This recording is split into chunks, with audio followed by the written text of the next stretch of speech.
Buenas noches, Ramsés. Pues primero agradecerte a nombre del gobernador Luis Miguel Barbosa y del secretario de Gobernación, Fernando Manzanilla, el participar en la convocatoria que lanzó el gobierno del estado para titular de la comisión de búsqueda. El proceso es el siguiente: tenemos las fichas, tenemos las preguntas que están ahí, eliges una, se va a dar lectura de acuerdo a la ficha que elegiste y tienes de tiempo 20 minutos para concluir lo que es la entrevista. Muchas gracias. Buenas noches, subsecretaria. Gracias también por la invitación y con mucho gusto procederé a escoger la ficha. Número 1. Pregunta número 1. ¿Cuáles son las razones por las que considera ser el perfil idóneo para ocupar la titularidad de la Comisión de Búsqueda de Personas del Estado de Puebla? Bueno, en base a la Ley General en materia de desaparición forzada, delitos también de desaparición cometida por particulares, y el Sistema Nacional establece una serie de requisitos. En mi opinión muy particular, considero que pues reúno con suficiencia esos requisitos. Entre ellos, obviamente, los más relevantes que yo considero que puedo aportar como titular de la Comisión de Búsqueda es el perfil de materia de derechos humanos y también como servidor público. En base a los documentos que yo me inscribí y que anexé, agregué, por ejemplo, mi currículo, donde se demuestra que yo estuve prácticamente durante 18 años ininterrumpidos en mi ejercicio de la función pública. Estuve en áreas como la Procuraduría General de Justicia, hoy Fiscalía General del Estado. Desde auxiliar empecé, y luego fui Ministerio Público, luego fui coordinador.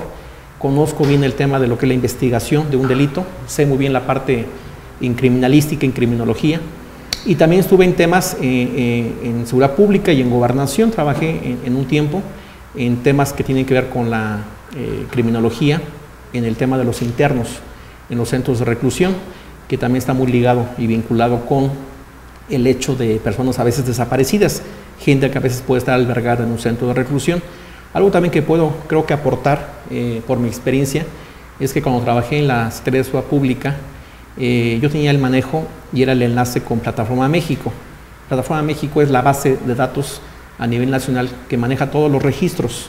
Algo que hace el titular de la Comisión de Búsqueda de Personas es obviamente hacer la gestión, vigilar que obviamente se estén alimentando esas bases de datos, ¿no? Como el registro nacional, el registro también de banco forense, el registro de igual personas detenidas, el registro también de personas fallecidas, identificadas y no reclamadas, o también no identificadas, y también por lo que se refiere a los protocolos, ¿no? También aplicábamos obviamente protocolos en la elaboración de esas bases de datos, ¿no? Y entonces, por mi formación tanto de servidor público que tuve, como también la de docente en diversas escuelas, universidades de educación superior, conozco muy bien el tema de derecho penal, derecho procesal penal, criminalística, tema de derechos humanos, todo lo que tiene que ver con el perfil que creo que busca como titular. Realmente eres un gestor que acerca y vinculas con diferentes dependencias, ¿no? Ok, adelante. Pregunta 11. Pregunta número 11. ¿Cómo utilizaría el presupuesto asignado a la comisión? ¿Cuál sería el orden de sus prioridades? Yo creo que aquí, tomando en cuenta que hay un presupuesto siempre asignado, hay que eficientarlo y también economizarlo, hacer que rinda, que sea eficaz y eficiente las labores de la comisión. Tengo conocimiento que inclusive se sacó una convocatoria para contratar a 30 personas, que ya en su momento está en trámite. De entrada puedo suponer que hay que trabajar con esas 30 personas, y las labores que realiza la comisión, no olvidemos que son abundantes. Basta leer la propia Ley General. En el artículo 53 son más de 54, son 54 atribuciones. Para mí, ¿cuál sería la prioridad? Prioridad, obviamente, darle énfasis al tema de la búsqueda de las personas desaparecidas. porque estaría primero la búsqueda y después de la búsqueda ya la localización, después sigue la identificación y ya en su momento después darle seguimiento cabal a lo que es la investigación, obviamente de la mano de la Fiscalía del Estado. ¿En qué parte hay que concentrar los recursos? Yo creo que en la parte de la búsqueda. Lo que hoy en día piden los familiares, y creo que los colectivos lo han señalado, es el tema de encontrar a sus familiares. Cada día que pasa y que no encuentran a su familiar es un desgaste emocional, físico, ¿no?, psicológico, y yo creo que esa es la parte medular. No olvidemos que la comisión debe tener 4 áreas, así lo establece la propia ley. Esas 4 áreas deben estar conformadas como el área de control de gestión, el área de procesamiento, análisis de contexto, perdón, y lo que tiene que ver el área administrativa, ¿no?, y el área de búsqueda. En el área de búsqueda yo creo que es donde más tenemos que apuntalar, ¿no?, el presupuesto y hacerlo eficiente y eficaz. Obviamente economizarlo, porque obviamente todos los recursos obviamente hay que gastarlos con base a los principios, ¿no?, de economía. Y yo creo que por eso hay que poner énfasis en esta parte medular. La comisión tiene que ser este órgano, obviamente, de enlace con las diferentes instancias. Secretaría de Salud también está incluida por el tema de los hospitales, con el Tribunal de Justicia, con CEMEFO, con la Fiscalía del Estado, y todo eso realmente no requiere mucho gasto. Lo que hay que invertir mucho también es, por ejemplo, ver también el tema de necesitar instrumentos, obviamente, tecnológicos para genética forense, el tema de registros nacionales, ¿no?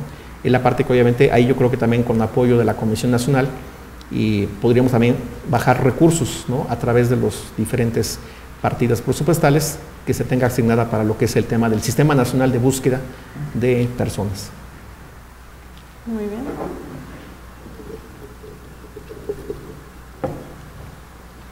No sé si sea 9 o 6. 6. Pregunta número 6. Desde una perspectiva de género, ¿qué enfoque diferencial implementaría ante el reporte de una mujer desaparecida o no localizada? ¿Qué mecanismo y estrategias desarrollaría para enfrentar los feminicidios en las entidades desde la competencia de la Comisión? El tema de la perspectiva de género es muy importante porque tiene que ser transversal y va impactando en todas las áreas, desde la Fiscalía del Estado, obviamente, el tema de la justicia, el tema de la búsqueda. En primer lugar, no debe de revictimizarse a los familiares, es algo que hay que buscar. El tema de que cuando una persona, obviamente femenina, desaparece, quitar todos los esquemas, los estereotipos que hablan de que la persona se fue con el novio. Esos son estereotipos, actos de discriminación que no pueden ser obviamente manejados en ninguna instancia gubernamental del Estado. Tiene que ser obviamente con una visión. ¿Qué es una perspectiva de género? Obviamente ponerse con la visión, la óptica de obviamente personas del sexo femenino. Cuando inclusive se hace la búsqueda, obviamente se tiene que siempre, y así es uno de los principios rectores en materia de la desaparición, el de presunción obviamente de la verdad, y también que siempre que está viva. No podemos ni siquiera afirmar, ¿no?, decir o suponer que la persona que está desaparecida o no localizada que ya falleció. Siempre la búsqueda, lo dice la propia ley, debe ser continua, no se puede mandar al archivo temporal, ¿no? El hecho que en su momento haya alguna nota que aparezca que diga es que se fue con su pareja sentimental o porque su mamá obviamente pues a lo mejor tenía problemas quizás de disciplina, la búsqueda obviamente de la persona debe ser siempre exhaustiva, lo mandata la propia ley.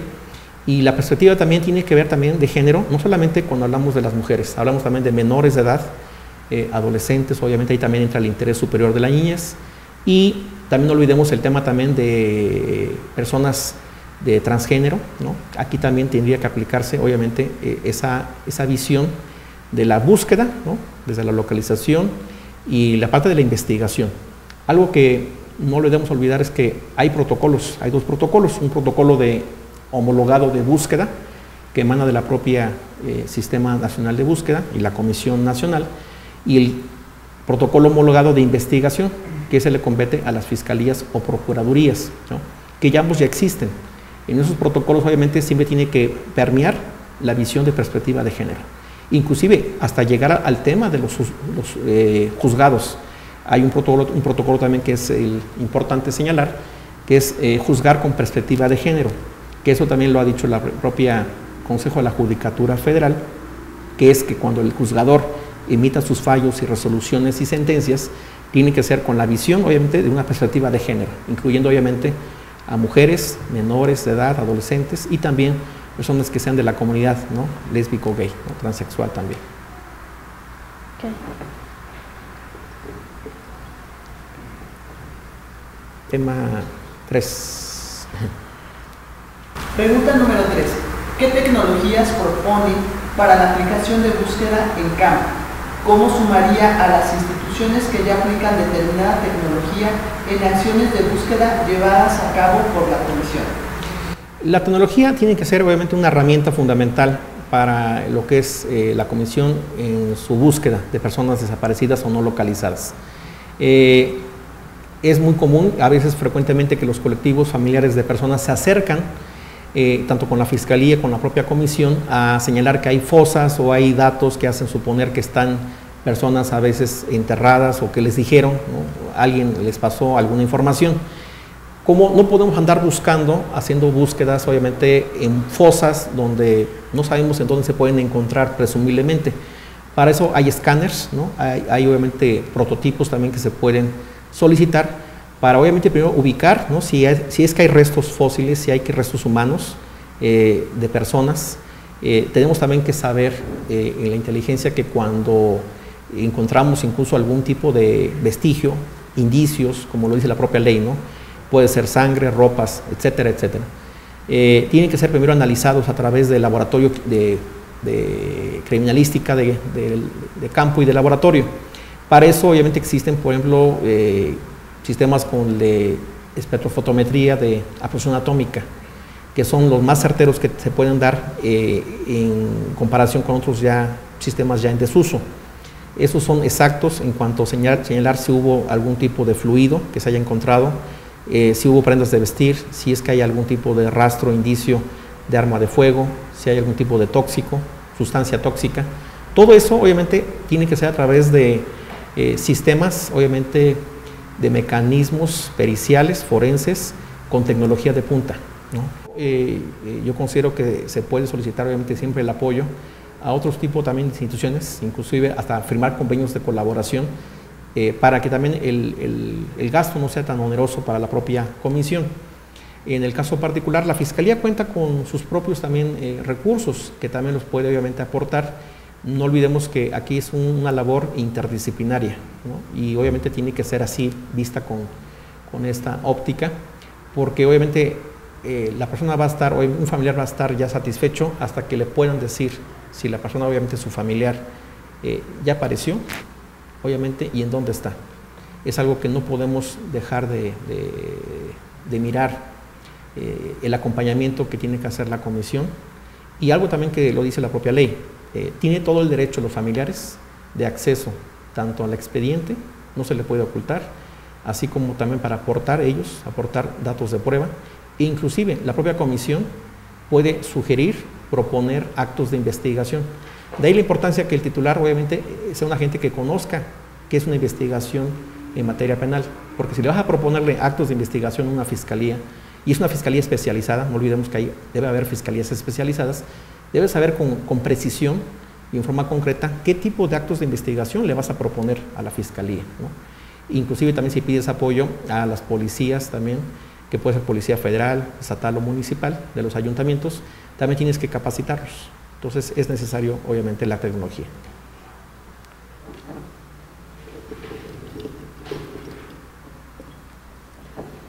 Pregunta 2. Pregunta número 2. ¿Qué acciones realizaría usted para vincular a la Fiscalía con las acciones de búsqueda de la Comisión? ¿Cuáles son las bases de esa coordinación que dispone la Ley General y qué funciones le corresponde a cada una de las instancias?